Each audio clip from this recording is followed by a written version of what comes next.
We do something called a DMO, or dynamic motion orthosis.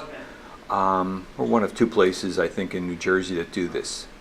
It's, instead of putting in somebody a hard brace all the time, or a hard garment, especially for spinal stability, it's more of an elastic garment where we put the pressures and the pulling of the elastic garment in different areas so we can control the spine. It works very well for a number of different things, but we see it a lot for children that either have very low tone, they can't sit up on their own. We can put a suit on them that's custom made. I mean, this is truly custom made to them to do the control we need. Put it on them, all of a sudden they're sitting up straight. Instead of putting a hard brace where they just lean into it, this encourages their muscles to take over and start working the way you want the muscles to be, instead of putting somebody in a hard brace all the time. And with that hard brace, instead of using the muscles, they just lean into it and let the brace do it. Now we're encouraging those muscles. We're teaching them how to hold posture much better. And they still have motion, so they can still move in it, but it wants to bring them back to that neutral position. So it sounds like this is almost a soft material. If you wanted to compare it to something like a pair of bicycle shorts, elastic material, like the Lycra type material, except for there are panels that are rigid that don't bend. There's four-way stretch, there's two-way stretch, so you can control side to side a certain way. You can put in rotational control to pull one way or the other. Yes, it's a great garment. There are things out there similar called Thuritogs. With Thuritogs, they're just Velcro straps which get pulled around to try to do the same thing. Great device. The biggest problem is if somebody moves the tab and puts it in the wrong place, you may be encouraging it, what you're trying to do to go the wrong way. Where this is built in, every time you put it on, it does the exact same thing. And you would custom measure the person? We custom measure. These are made in England. This is, to do a suit, probably taking 50 measurements. I mean, this is more than getting a custom suit made by a tailor.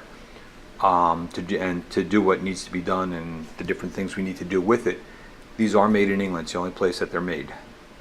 And then they're sent back to us here. And so what is there a name for the ailment that the child has? All different. We use them for hypotonia or low tone, cerebral palsy children, spinal muscular problems, a lot of different conditions. Also do them sometimes, that's the suit. We do all types of garments. Can do hands for somebody who has a contracture in their hand, trying to allow them to get better positioning, but where they can still use it, or very low tone, so they can hold their hand in a good position and still have some use of the hand. So the nice thing is, you just put rigid splints on everybody, but now they can't do anything. This allows them to use it, but it wants to bring them back to that neutral position so they're not getting contracted, not always being in a bad position.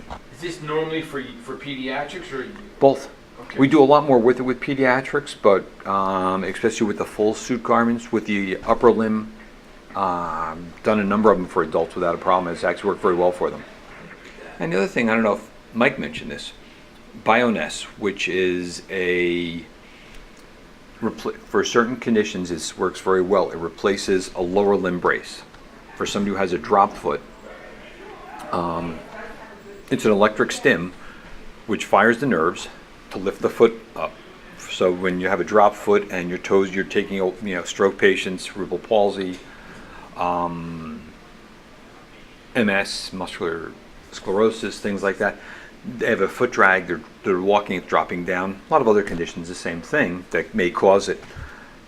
This fires the nerves by a device attached to the leg, the upper part of the tibia, it gets the to shin. the nerve just through the skin? Through the skin, it fires just like a TENS unit or an E-stim, if anybody's ever had that, where it just tingles. Does the same thing, fires the nerves, lifts that foot up. So when you're walking, your heel hits the ground, it turns it off, so your foot comes down. You get to your toe where you're on your toe and your heel comes up, it fires again. Wow, that really must change a person's life. It can, yes. Instead of wearing a big brace for the right person, it doesn't work for everybody. People come in, get a free test, see if it works for them. But they just started doing it with pediatrics, so we're doing it with pediatrics now also. Oh, historically it's been for adults? It was for adults. They got it approved for pediatrics and have developed a smaller size device that you can use on children also.